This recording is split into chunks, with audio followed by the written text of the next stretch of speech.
Agar selalu mendapatkan pemberitahuan dan info terbaru serta terupdate, silakan tekan klik tanda subscribe dan like. Apabila dirasa bermanfaat silakan bagikan kepada orang lain. Assalamualaikum warahmatullahi wabarakatuh. Begini ya, sebetulnya saya ingin menyampaikan keprihatinan. Kenapa sih ceramahnya Mas Taufik di Boyolali itu kok diviralkan sampai kemana-mana, yang pada akhirnya nanti akan menimbulkan persepsi yang salah bagi orang banyak. Saya perlu menjawab ini selaku Wakil Ketua Dewan Harkat dan Martabat. Sebetulnya kalau kita cermati, ceramah itu tidak menjawab persoalan yang sekarang sedang menjadi masalah di organisasi. Harusnya kalau cerdas, masalah utama itu yang harus dijawab. Masalah utamanya bukan di situ. Masalah utamanya adalah ketidakterimaan saudara-saudara sekalian dari hasil Parlo 2016. Siapa coba yang membuat gaduh persaudaraan ini? Yang membuat gaduh ya hasil Parlo 2016 itu, yang banyak pencederaan terhadap persaudaraan. Kalau seandainya itu memang mau dibijaksanai, kenapa harus keluar? Kenapa harus diketahui semua? Banyak pencederaan di situ. Salah satunya, ketua umum itu harus minimal 15 tahun jadi warga tingkat 2. Saudara yang terpilih baru 8 tahun. Jadi masalah itu menyalahi ADART. Kemudian yang kedua, ketua umum itu diusahakan yang berdomisili di Madiun. Itu tidak di Madiun yang dipilih. Yang ketiga, ini ada di ADART ini. Yang ketiga, ketua umum itu dipilih dengan memperhatikan usulan dari cabang-cabang. Yang dipilih yang tidak mendapatkan usulan terbanyak dari cabang-cabang. Dapat suara 8 dukungan cabang dipilih, yang 108 tidak. Lah ini kan yang memilih kecewa, ini kan mencederai persaudaraan. Tapi kita masih terima itu semuanya. Makanya saya berikan saran, tolong, ini pasti ada yang tidak terima. Kumpulkan dulu saudara-saudara sekalian, saudara-saudara kita, berikan penjelasan. Majelis Luhur memberikan keputusan itu apa, sehingga semuanya terima. Rangkaikan gerbong baru maju jalan. Bukan cepat-cepatan membuat hak paten kepada kementerian. Kementerian tidak tahu kalau ini ada permasalahan, tapi sampai kapanpun ini bisa dituntut ke kementerian. Ya kita ajukan tuntutan ke PT UN dong. Yang kalau memang ini ada cedera, kalau ini memang digunakan alasan, kalau dengan kepemimpinan itu organisasi semakin tidak rusak, silahkan saja. Ini semakin carut marut. Karena apa? Yang dirangkul adalah orang-orang yang dulu mencederai organisasi.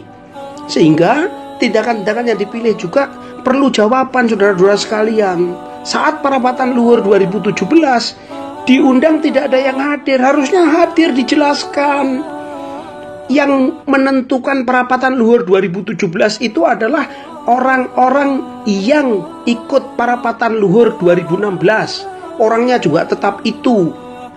258 cabang mendukung parapatan itu. Kan tidak betul kalau sekarang itu cara menyikapinya ditanggapi dengan membuat cabang-cabang tandingan. Sampai kapan cabang-cabang tandingan itu dibuat? Kan kita juga bisa tahu cabang-cabang yang baru lahir itu sudah berapa lama baru dibentuk. Yang sekarang ada itu cabang-cabang yang sudah puluhan tahun menjadi cabang yang tadinya jadi satu. Ya hancur gara-gara Parlo 2016 yang dibawa di pelaksanaannya di Pondok Haji itu. Yang sebelumnya sudah ada gerilya-gerilya untuk memenangkan seseorang, yang ternyata dari gerilya-gerilya itu hasilnya itu, ya dari om gerilya itu yang gerilya. Itu tidak bagus. Jadi langkah panjenengan untuk membuat cabang tandingan itu tidak menjawab persoalan. Jiwa besar yang saya sampaikan pada ceramah itu, omong doang itu. Kalau tidak omong tok, silakan datang ke Padepokan. Mari yang sepuh-sepuh itu kita berunding di Padepokan. Rumah kita di Madiun. Coba kita tentukan. Selesai. Apalagi kita ini aparatur negara. Kita harus menjaga ini, bukan malah kita membuat kekuatan yang kalau bisa diseimbangkan. Mau dibawa kemana organisasi ini? Mau trate tiketing, mau trate busway, mau trate MRT itu nanti, Mas. Yang penting permasalahan ke dalam ini kita selesaikan dulu. Kalau begitu nanti ada CV Strate, ada perusahaan Trate. Kita bukan perusahaan, kita persaudaraan, kita organisasi yang mengajarkan budi luhur. Bukan kesejahteraan anggotanya yang dipikirkan. Mereka biarkan bekerja dalam bidangnya masing-masing. Organisasi ini adalah perkumpulan batin kita untuk membuat adik-adik kita menjadi manusia yang tahu benar dan salah. Itulah kita bersembahyang selama matahari masih terbit dari timur, selama bumi masih dihuni manusia. Selama itu juga kita tetap jaya, karena ya kita bawa kebenaran. Lah mulai sampean itu menang-menangan, karena sudah punya dasar hukum. Semuanya adik-adik teriak dasar hukum, dasar hukum. Adik-adik tidak tahu kalau dasar hukum itu dibuat dari kegiatan yang cacat hukum.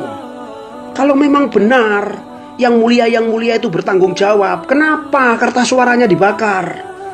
Itu yang harus kita jelaskan dulu, kita ambil hatinya. Bukan sekarang merangkulnya. Itu pun saudara-saudara kita masih menerima. Itu pun saudara-saudara kita masih memegang persaudaraan. Selama 1 tahun panjenengan diberikan kesempatan. Semuanya masih ngikut, meskipun hatinya tinggal separuh sesungguhnya, karena sudah kecewa di Parlur 16. Tapi apa yang ditampilkan pada kepemimpinan 1 tahun panjenengan? Aku kan juga staf sampean. Aku kan juga pengurus pusat sampean, Dewan Harkat dan Martabat. Rapat di Solo saya ikut, rapat di Jogja saya ikut, rapat di Madiun saya ikut. Saya sudah menyarankan pada waktu itu, rangkul dulu saudara-saudara, berikan dulu penjelasan. Bukan terus cepet-cepetan mendaftarkan ke Kemenkumham. Kemenkumham tidak melihat, tidak mengecek sampai ke tubuh organisasi. Kalau di situ ternyata hasilnya itu cacat hukum, sekarang saya akan laporkan pada Kemenkumham bahwa hasil itu cacat hukum. Bagaimana coba? Kan tidak bagus. Sudahlah, kita selesaikan secara kekeluargaan saja. Panjenengan pulang ke Madiun, Mas Ui pulang ke Madiun, Mas Gerilya pulang ke Madiun. Mari kita duduk bersama. Kalau nggak mau di Madiun, di luar, mari kita duduk bersama. Kita ngomong bagaimana ini baiknya organisasi, bagaimana baiknya. Bukan baiknya bagaimana. Jadi yang ada ini kita bikin baik. Seperti itu Kang Masku, saudaraku yang mulia. Lah ini dengan, waduh, apalagi kalau membuat lagi seperti itu nggak usah diviralkan lah, kecuali mengajak itu loh. Seperti itu, di situ masih ada kalimat kalau terpaksa. Ini kan tidak benar, kita pemimpin loh. Janganlah Mas, saya mohon ini. Saya mohon. Kita akan bawa kemana ini? Monggo, kalau seandainya perlu diskusi sama saya, nomor telepon saya sudah jelas. Panjenengan sudah tahu. Ini perlu saya memberikan keterangan ini supaya adik-adik tahu semuanya. Itulah permasalahannya. Panjenengan rangkul orang-orang yang dulu menyakiti organisasi kita. Itu nanti, kalau itu menjadikan program, semuanya harus tahu dulu, sehingga tidak salah paham.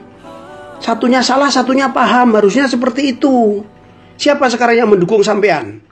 Orang-orang yang dulu mengkuyo-kuyo zaman kepemimpinan Mas Maji. Orang-orang yang dulu mendirikan organisasi di luar Reza Trate, sekarang gabung dengan panjenengan. Tidak kita dengar lagi nama organisasi yang mirip-mirip Reza Trate. Dulu ada, sekarang gabung dengan panjenengan orang-orang itu. Berarti niat panjenengan sama dengan niat orang-orang itu. Tidak seperti itu. Jadi pas seduluran yang sampai omongkan dalam pidato itu kok kayaknya angel kita terima ya.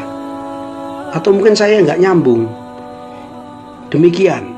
Mohon maaf, ini mudah-mudahan menjadikan masukan, mudah-mudahan ini menjadikan perbaikan buat kita sekalian. Mohon maaf saya ngomongnya agak cepat, karena takut ini tidak bisa saya kirimkan. Semuanya ini saya kasih tahu. Saya bertanggung jawab karena saya ikut dalam kegiatan ini, saya ikut di dalamnya, saya ikut bertanggung jawab terhadap penyimpangan ini. Mas Murjoko, Mas Esbiantoro, itu manusia yang dari muda sampai sekarang mengurus Reza Trate dan di Madiun. Kita ini dinas kemana-mana, mbok sudah kasihkan dia. Wong dia yang didukung terbanyak. Kok panjenengan ngotot? Apa sih yang panjenengan cari? Panjenengan mempengaruhi pejabat-pejabat yang belum tahu itu. Apa sih kalau kita menang? Tapi panjenengan ngomong tentang atas nama persaudaraan untuk memajukan organisasi. Kita lihat sejak pimpinan sampean maju mundur organisasi. Mohon maaf, pangapunten untuk semuanya. Terima kasih. Saya Wakil Ketua Dewan Harkat dan Martabat Organisasi. Saya wakil ketua Dewan Harkat Martabatnya Mas Taufik, saya wakil ketua Dewan Harkat Martabatnya Mas Murdjoko yang sekarang masih eksis. Karena setahu saya Mas Taufik sudah diberhentikan dari hasil Parluh 2017. Oleh siapa? Oleh cabang-cabang yang hadir pada saat itu. 258 cabang yang menandatangani. Jangan dibilang pakai materai.